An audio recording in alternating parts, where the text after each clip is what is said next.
Hay una pregunta que se hacen continuamente los que andan cerca o los que llegan y dicen: ¿quién sos? ¿Dónde naciste?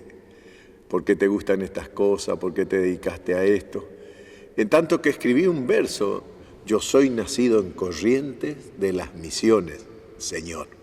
Y vuelven a preguntarme si es que sí o si es que no, de Corrientes o Misiones. ¿En dónde mismo nació? Entre San José y San Carlos, en Centinela, Señor. Yo soy de los 30 pueblos, orgullo de mi región.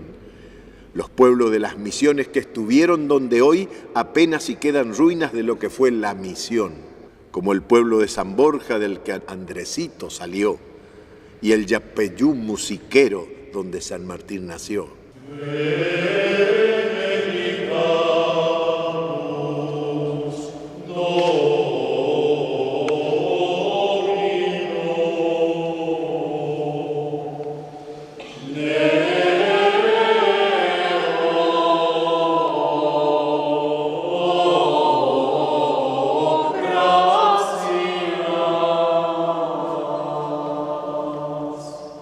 Misión de Nuestra Señora de los Santos Reyes de Yapeyú, 1627. Salve, salve, Regina. Salve, salve, Regina. Mater, mater, misericordiae. Entrada al cielo,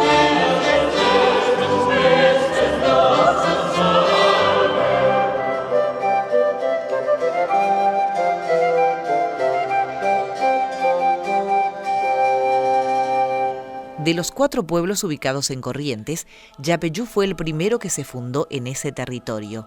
Su origen se debió a la iniciativa misionera del padre Roque González de Santa Cruz.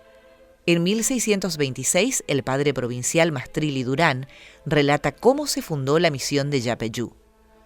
Me determiné ir en persona con el padre Roque y el padre Pedro Romero y dar principio de fundación con los indios que hallase. Fue el 4 de febrero de 1627. Quedando como sacerdote en la misión, el padre Pedro Romero estratégicamente cumplían la misión de aduana.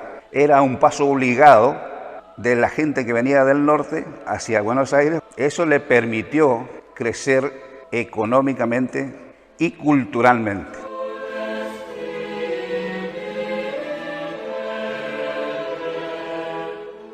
Bueno, Yapeyú fue realmente una misión muy importante por varias causas. Una por su localización, que era de alguna manera un punto de referencia sobre la costa del Uruguay.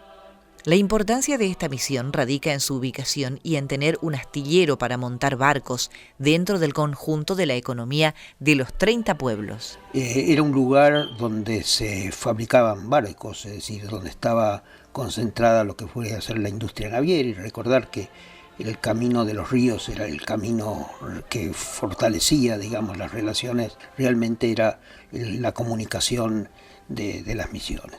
El territorio oriental del Uruguay había sido abandonado por las misiones de guaraníes del Tapé ante la irrupción de las bandeiras de San Pablo a fines de la década de 1630. Luego de su reubicación, para 1630 más o menos, comienzan a pensar en algunas actividades que ya no estaba la preocupación del traslado. Tras un periodo de calma, las misiones y especialmente las reducciones de Yapeyú, La Cruz y Santo Tomé ocuparon con estancias parte de ese territorio. Por ser la sede de la Vaquería del Mar y de las principales estancias que existían, donde se producía el ganado, que era la base alimentaria y económica principal de toda la estructura de las misiones. Recordemos que el alimento cárnico era fundamental para el mantenimiento de esa alta demografía que llegó a tener alrededor de 140.000 personas en las misiones. el tema de surtir de ganado vacuno a las misiones como forma de autoabastecerse y de tener una fuente de alimentación que además se transforma en una fuente de excedentes a partir del cuero, pero a partir del intercambio, del comercio que hacían uno de los grupos de cazadores-recolectores, los guenoas, que llevaban este ganado vacuno en pie al pueblo de Yapeyú, cambiaban por yerba, por tabaco. Los jesuitas los hacen seguir, eso es lo que nos dice Furlón, y descubren una enorme cantidad de ganado vacuno que estaba muy asociada con las cuencas de los ríos Yaguarí y Cebollatí. Entonces, a partir de ese momento comienzan a prestarse atención desde los pueblos de Yapeyú y La Cruz, sobre todo, de los que estaban más abajo, a hacer lo que se llamaban las vaquerías, ¿no? Es decir, las grandes arreadas de miles y miles de cabezas de ganado vacuno cerril, que implicaban, 100, 200 hombres bajando, y donde obviamente se prueba que había vaqueanos con destreza, porque mover 40.000 cabezas de ganado, por ejemplo, de ese tipo, que además no era el ganado que conocemos nosotros ahora, necesitaba de una destreza importante, sobre todo de los grupos indígenas.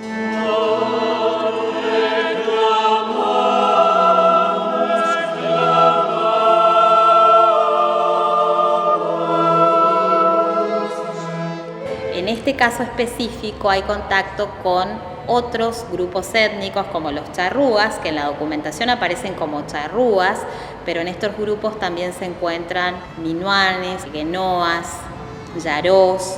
Hay diferentes parcialidades que aparecen como charrúas. Individuos y familias pertenecientes a los grupos charrúas y al grupo guenoa, por lo menos. Un poco para tener en cuenta de que no todo eran guaraní parlantes amazónicos, sino que había otros grupos, y más tarde, hacia 1700, se crean las estancias. Un punto de referencia sobre la costa del Uruguay marcaba, por otra parte, lo que fue las grandes estancias y yerbatales. Entonces se crea la estancia de Yapeyú, que fue la estancia más grande que tuvo las misiones jesuíticas, y la estancia de San Borja, que a nosotros nos toca un pequeño ángulo del sur de la estancia, ahí por donde soy, el departamento de Tacuarembó Rivera.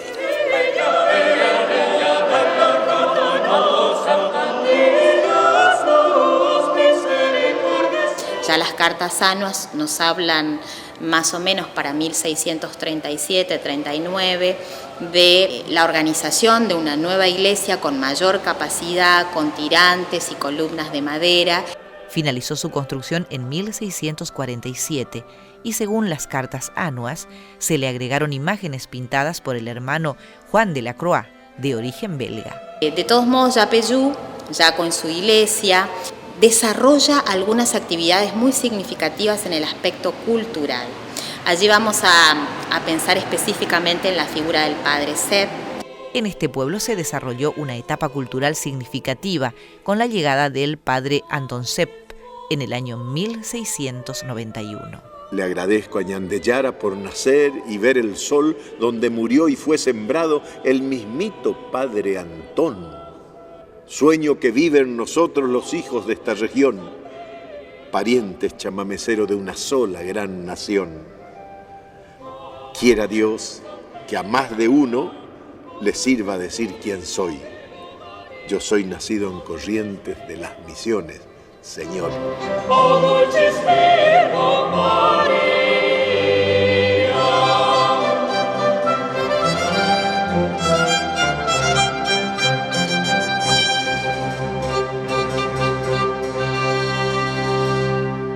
Julián Jerónimo, Cini Gallardo. Y fíjate, hay un hecho que para mí es tan importante porque está relatado, está guardado en los relatos del padre Sepp. Sepp, yo tengo los libros de Sepp, escritos en 1691, donde cuenta su viaje por el río Uruguay, cómo viajaban arriba de una jangada con chocitas de madera, tocando su instrumento, cantando y llamando la atención de todos los otros guaraníes. Hablar de las escuelas de arte. Cada festejo grande en Buenos Aires llevaban a los aborígenes de Yapeyú con su orquesta, con sus coros, con su danzante. El gran músico y el gran educador, formador de músicos en las reducciones jesuíticas. Un estudioso de la música barroca que prácticamente introdujo lo que es el bajo continuo. Y el padre Sepp trae de Europa el bajo continuo, el acompañamiento, decimos nosotros, que como le decíamos con don Isaac Abisbol, la mano izquierda. Cuando él tocaba la zurda, ese chamamé, la zurda solo con la mano izquierda, le decíamos, allí está, es el padre Sepp y el bajo continuo. Siente él y sobre todo motiva a todos los misioneros acerca de cómo la música podría constituirse en una herramienta fundamental para la evangelización. Y es así que comienza con su taller de construcción de instrumentos musicales en Yapeyú. Escribe el padre Sepp: me demoré casi 3 años en la reducción de los 3 santos reyes de Yapeyú. Entre otros trabajos, no fue menor instruir en todo género de música a los indios de varias reducciones, confeccionar todos los instrumentos, principalmente el órgano.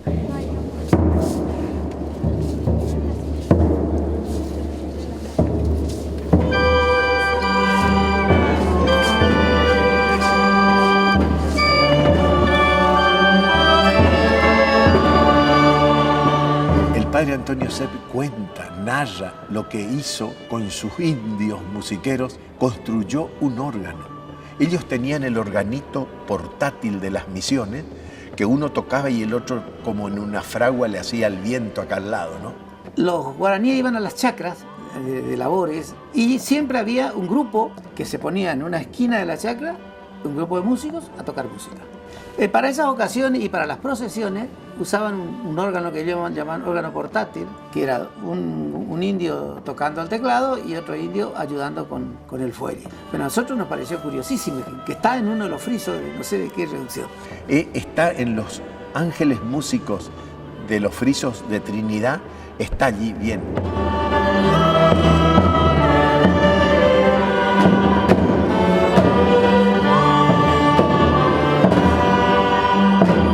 Es un órgano procesional, me animo a decir que es un instrumento único a nivel mundial, copia fiel de un órgano que está en estado ruinoso, en una pequeña capilla y hermosa capilla en un pueblo en la provincia de Jujuy, con un grupo de especialistas comandados por el luthier de instrumentos antiguos Jorge González. Pudimos hacer un relevamiento del instrumento y después tenemos acá la copia.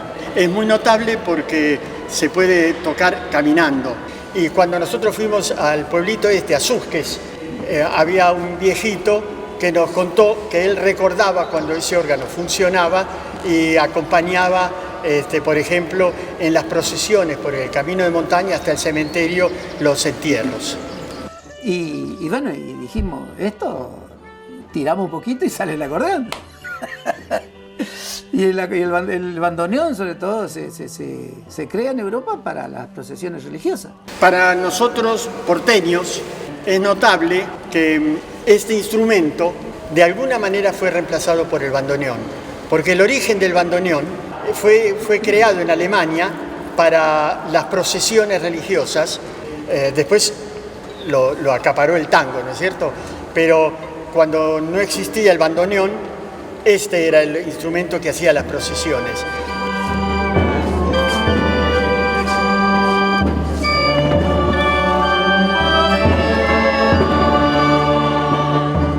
El padre Sepp narra cómo hizo con la ayuda de la gente de Encarnación de Itapuá y construye un órgano en Yapeyú en 1700 con el acompañamiento en los pies, el bajo continuo. Como no había suficiente estaño para fundir los tubos grandes, entonces hice de necesidad virtud.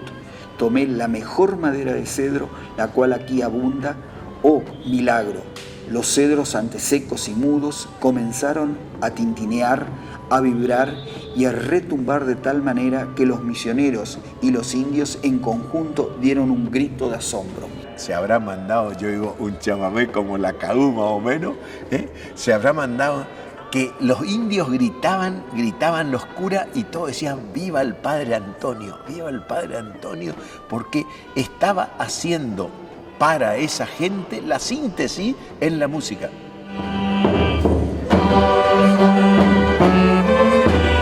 Y yo creo que eso tiene que ver con nuestras raíces, ¿Qué nos pasa a nosotros cuando se abre el bandoneón o el acordeón?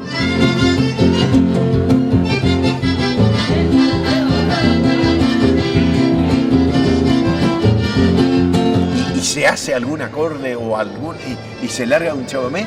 ¿Qué pasa en nuestro pueblo que estemos delante del obispo, del papa, como me pasó a mí, o del presidente, como nos pasó con Frondizi, Correntino, ¿no es cierto? Que gritamos.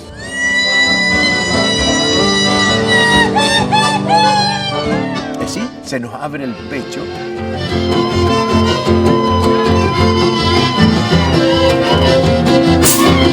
Y el grito no es mala educación, sino que es la última palabra que tenemos para decir lo que ya no tenemos palabra para decir. Entonces aparece el grito, que es sagrado. Muchísimas gracias.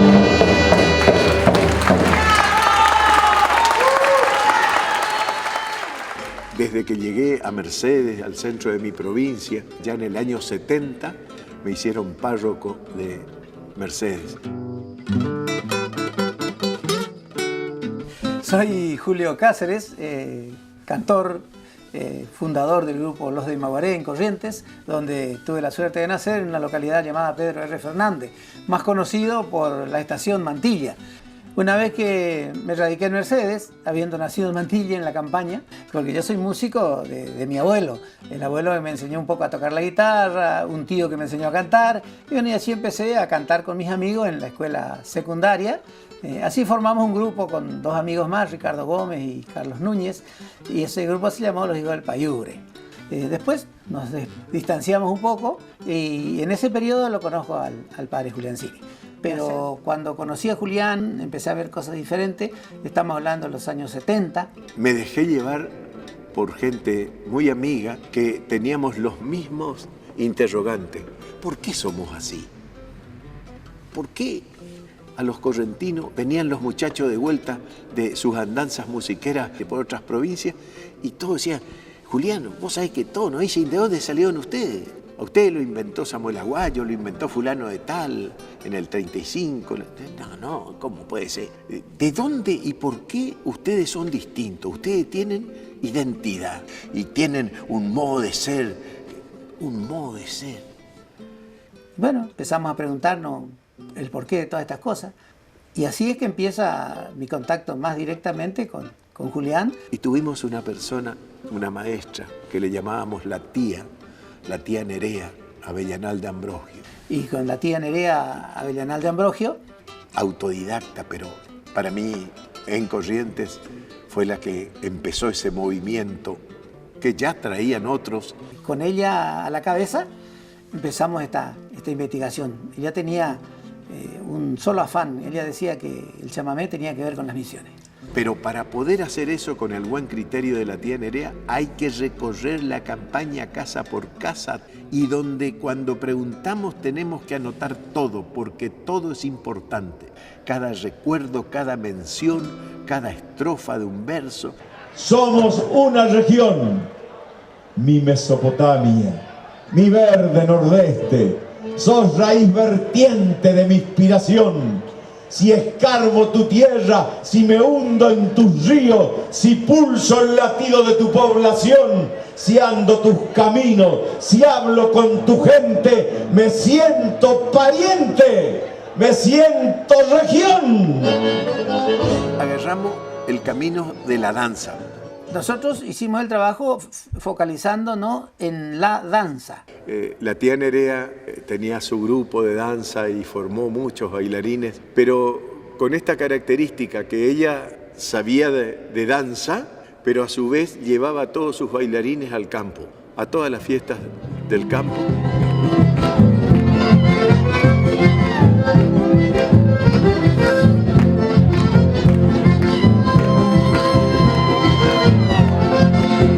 Sumar danzas como el pavo antiguo, como el mainumbú, de que estaban en nuestro pueblo y que había abuelos que todavía sabían bailar y nos mostraban cómo hacerlo. Llegado un momento, con todo lo que juntamos y decía que había de antes y que hacían antes, dijimos, hay que averiguar ahora a los que saben, a los que estudian, a los que escribieron. Y fuimos a los autores a Buenos Aires. Y así es que nos fuimos al tiempo pasado, al Imaguaré, a las misiones jesuíticas. Y nos encontramos con el padre Furlong. Furlong, Guillermo Furlong, de los padres jesuitas. Fue tan hermoso el tiempo que habrá sido 2 años que estuvimos juntos. Nos enamoramos del viejito, tenía 85 años, y él se enamoró de nosotros. Nos regaló todos sus libros, un ejemplar. Al llegar allí al tema de las reducciones, descubrimos un mundo desconocido que nos enloquecimos. Para nosotros, las reducciones jesuíticas pasaban a ser una realidad de la cual nadie nos había hablado, y empezamos a leer sobre las misiones y ir a ver las misiones y a preguntar. Y allí ya entró Asunción, entraron los jesuitas, el padre Meliá. Los guaraníes de las misiones eran no solamente los indígenas más modernos de la región, sino los habitantes más modernos, mucho más que los españoles. Y allí, en esas reducciones jesuíticas, a nosotros se nos abre otro tema, que es el pueblo guaraní, con su cultura y su religiosidad. Bueno, hay que pensar que la población guaraní naturalmente tenía su cultura, una cultura muy firme, grabada en su memoria. Es un pueblo ágrafo. Aquí confluyen las antiguas creencias del Ñeemboé Purahey, rezos cantados, y del Ñeemboé Yerokú, rezos danzados. Y esa danza, ese Ñeemboé Yerokú, que era una danza religiosa, ¿por qué los días de lluvia? Y tenían un carácter especial porque para ellos la lluvia era la bendición más grande que les regalaba Tupá, que era el hijo del dios superior, que era Ñamandú. Ellos creían que Dios les enviaba su bendición a través de la lluvia. Y bueno, y ellos danzaban. Pochorró lo ubica en un periodo precolombino. Que con los instrumentos sagrados del mbaracá, maraca y del tacuapú, bastón de ritmo, que se oficiaba como un ritual cuando las deidades hacían llover sobre tierras guaraníes.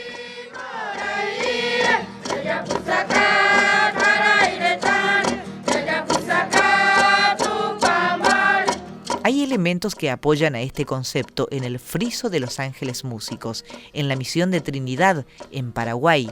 Allí tallaron ángeles tocando la mbaracá, sonajera o maraca ritual, instrumento religioso guaraní por excelencia. Por ejemplo, con la música. El hecho que ellos hayan tenido una sensibilidad muy fina para captar la riqueza de la armonía.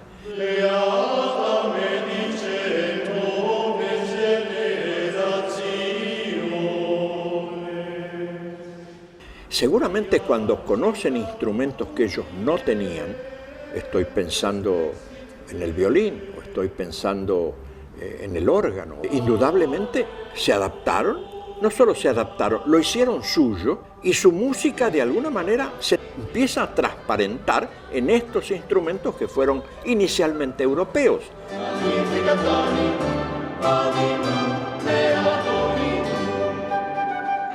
Nosotros decimos, el guaraní quedó con el oído. El guaraní, sobre todo de la zona nuestra, de Yapeyú, de la zona, digamos, de Corrientes, Misiones. En el caso nuestro, músico absolutamente de la campaña. Ernesto Montiel era un hombre nacido en el campo, igual que yo, escuchando, y no tiene formación musical ni nada. Todo lo que hace lo hace de escuchar y sin embargo formó uno de los conjuntos más importantes anterior a nosotros, ¿no es cierto?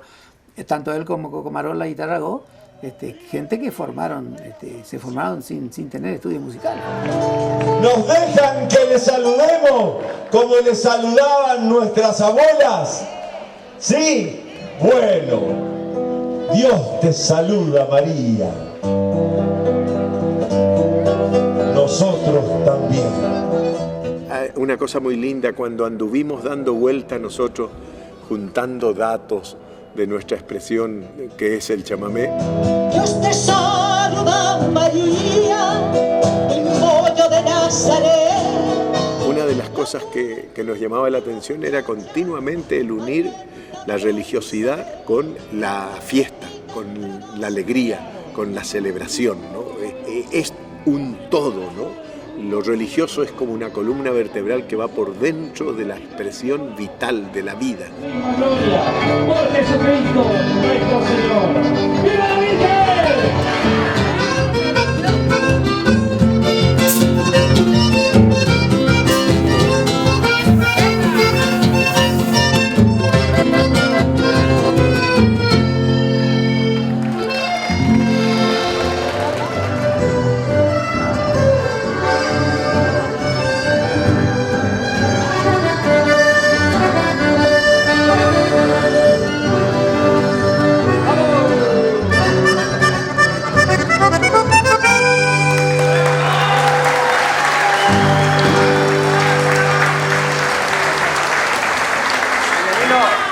Me acuerdo que la tía Nerea consigue un libro escrito en Europa en 1600 sobre las danzas preclásicas, las danzas que se bailaban en las cortes.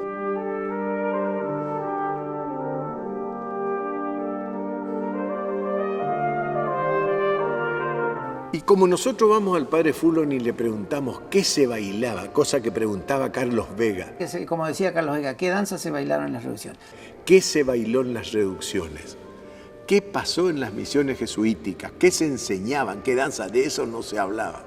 Allí nos enteramos por los libros del padre Furlong y de otros, como Cardiel, Montoya, Lozano y otros historiadores, nos enteramos de las danzas que se bailaban en las misiones y descubrimos que son las danzas preclásicas que se dejaron de bailar en las cortes y pasaron al campo, a la campaña europea, y de allí las trajeron los misioneros ya en desuso porque la usaban como danzas de cuentas, es decir, danzas para imitar, danzas para formar coreografías.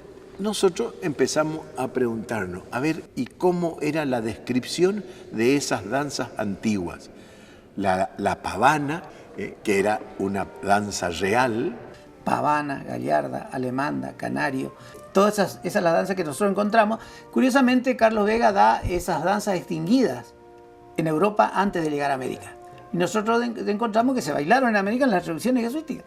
Un chamamecero ya de nuestra época, don Mario Millán Medina, compone un chamamé.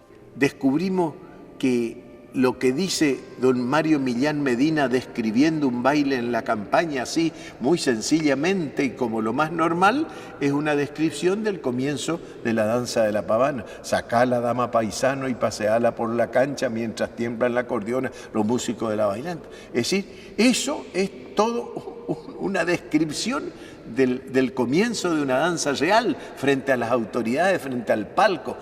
Y decimos, ¿por qué? Esto de tomar a la dama y pasearla por la cancha. ¿Qué gesto es este? Y entonces también volvemos a las danzas que se bailaban en las reducciones, la pavana, que tenía un paseo procesional, donde justamente era eso, presentar su dama ante las autoridades. Bueno, todas esas cosas que la gente lo hace así, naturalmente, sin ningún tipo de explicación. Esas cosas nos fueron afirmando y fuimos buscando más datos, hasta que decidimos con la tía Nerea y con Julián publicar lo que habíamos encontrado, ¿no es cierto? Creo que ha sido tan lindo esto porque creemos que nos encontramos con algo que nos lo estamos inventando, lo estamos descubriendo. Y eso es, con todo el respeto, no es para decir esto solo es, sino esto es. Y hay que seguir buscando y hay que seguir sumando, ¿no? ¡Con el canto! ¡Con la música de Corrientes! ¡Te recibimos, patrona de la nación misionera!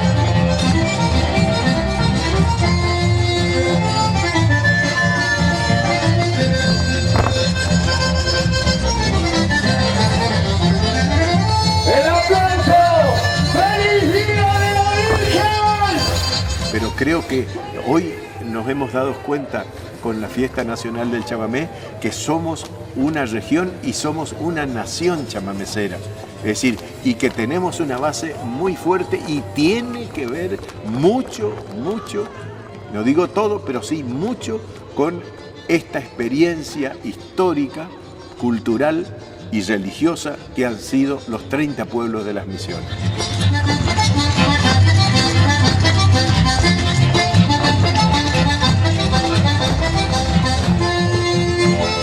El 16 de diciembre de 2020, la UNESCO declaró al chamamé como Patrimonio Cultural Inmaterial de la Humanidad por su trascendental aporte a la cultura en todo el continente.